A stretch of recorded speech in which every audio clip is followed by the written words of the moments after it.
Hi friends, hello, welcome to our channel. అందరు ఎలా ఉన్నారండి? బాగున్నారా? నేను చాలా చాలా బాగున్నాను. అందరు బాగుండాలని నా మనస్ఫూర్తిగా కోరుకుంటాను. ఈరోజు నేనైతే పూజ ఎలా చేసుకున్నానో చూపిస్తాను. మరియు టమాటా చట్నీ ప్రిపేర్ చేశానండి. సింపుల్గా 2 నిమిషాల్లో టమాటా చట్నీ ఎలా ప్రిపేర్ చేసుకోవచ్చో చూపిస్తాను.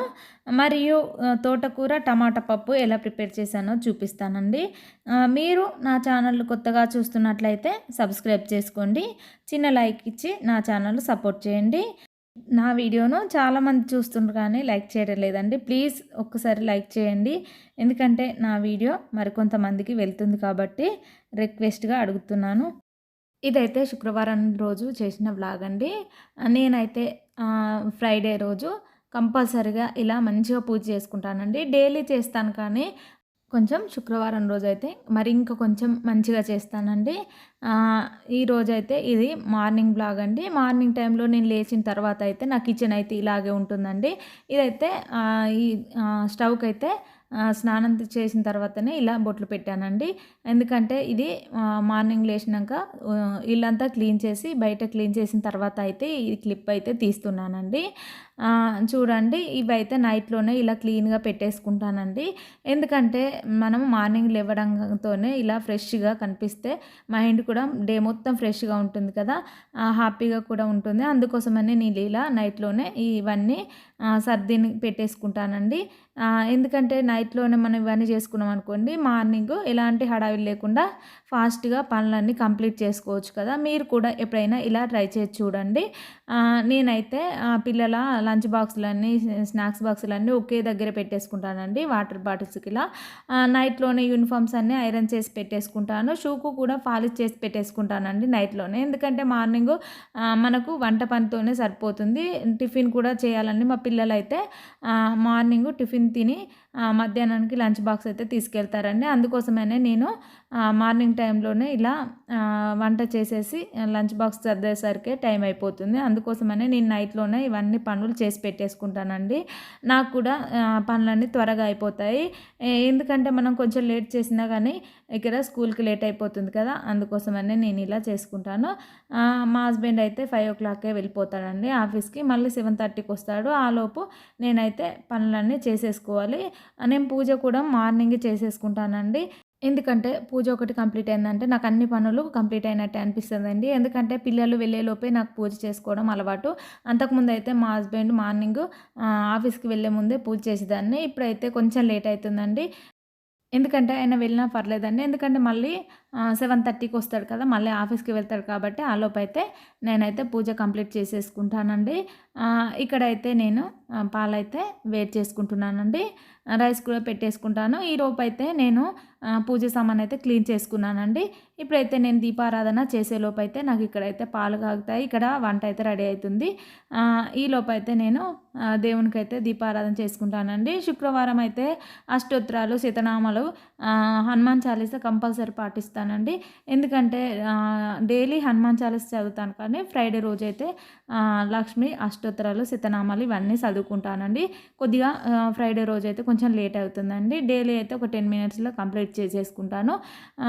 ఇలా అయితే నేను దీపారాధన చేసుకున్నానండి.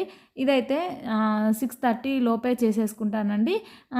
కొంచెం లేట్ అయితే 7 అవుతుంది. అంతకంటే లేట్గా అయితే నేను ఎప్పుడు చేయనండి. ఎందుకంటే మన ఆరోగ్యం కూడా మనం కాపాడుకోవాలి కదా. ఎందుకంటే మన పిల్లలకు, హస్బెండ్కు చేయాలంటే మనం కూడా కొంచెం హెల్తీగా ఉండాలి. అందుకోసమనే నేను దీపారాధన చేసిన తర్వాత టీ తాగుతాను.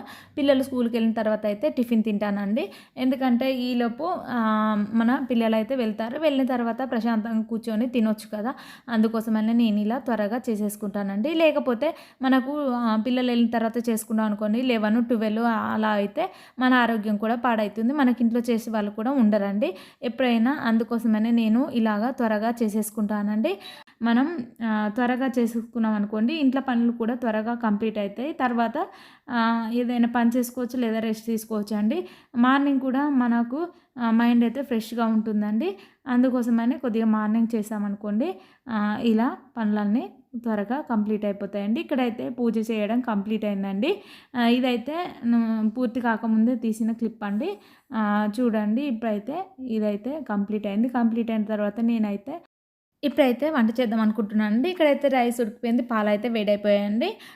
ఈరోజైతే నేను టమాటా పప్పు మరియు తోటకూర వేసి చేద్దాం అనుకుంటున్నాను. ఎందుకంటే తోటకూర కొద్దిగానే ఉంది కాబట్టి ఇందులో అయితే నేను పప్పు వేసుకుంటున్నాను. ఇక్కడైతే టమాటా చట్నీ అండి. టమాటా చట్నీ కోసం అయితే ఏం లేదండి. కొంచెం టమాటాలు, కొంచెం పచ్చిమిర్చి, కొద్దిగా జీలకర్ర, కొంచెం వెల్లుల్లి రెబ్బలు, కొద్దిగా కరివేపాకు, కొద్దిగా కొత్తిమీర వేసుకొని, కొంచెం ఆయిల్ వేసుకొని ఇలా మగ్గించుకుంటే సరిపోతుందండి. ఈ 2 నిమిషాల్లో టమాటా చట్నీ అయితే రెడీ అయిపోతుంది. అందులో కొద్దిగా సాల్ట్ వేసుకొని మిక్సీ పట్టుకుంటే సరిపోతుంది. ఇక్కడైతే ఆ బౌల్ అయితే చేంజ్ చేశానండి. ఈరోజు ఫ్రైడే కదండీ ఫాస్టింగ్, అందుకోసం అందులో ఎగ్ వండాను కాబట్టి ఈ బౌల్ అయితే తీసేసి వేరే బౌల్ అయితే పెట్టుకుంటున్నాను. ఎందుకంటే నాకు ఒక డౌట్ వస్తదండి. నాన్ వెజ్ వండిన తర్వాత ఫాస్టింగ్ రోజు ఇలా వండకూడదు అనుకుంటాను నేను. నాన్ వెజ్‌కి వేరే ఉంటాయి. ఫాస్టింగ్ రోజు వంట చేసేటివి వేరే ఉంటాయండి. అందుకోసమనే ఈ బౌల్‌లో చేద్దాం అనుకుంటున్నాను. కొద్దిగా ఆయిల్ వేసుకొని అందులో కొద్దిగా జీలకర్ర, కొంచెం ఆవాలు వేసుకొని అవి చిటపట్లాడిన తర్వాత కొంచెం కరివేపాకు, కొంచెం ఉల్లిపాయ ముక్కలు, కొద్దిగా వెల్లుల్లి పేస్ట్ వేసుకొని అదైతే పచ్చివాసన పోయేంత వరకు వేయించుకుంటే సరిపోతుందండి. ఇక్కడ వేయించుకున్న తర్వాత కొద్దిసేపు మూత పెట్టి మగ్గించుకోవాలి.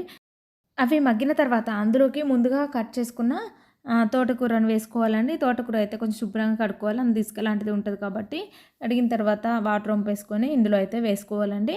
తోటకూర అయితే మంచిగా మగ్గాలండి.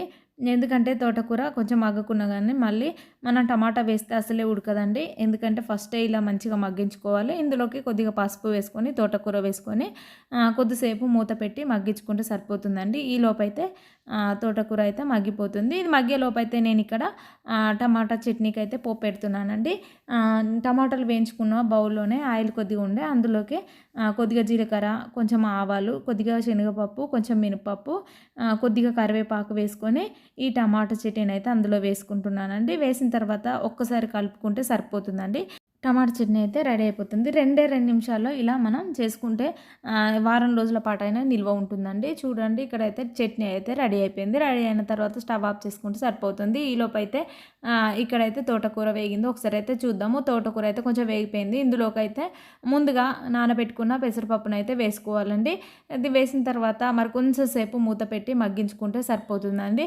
ఈ పప్పు మగ్గేలోపు అయితే ఇక్కడైతే పిల్లల కోసం అయితే టిఫిన్ ప్రిపేర్ చేస్తున్నానండి. ఈరోజైతే ప్లెయిన్ దోశ వేస్తున్నాను.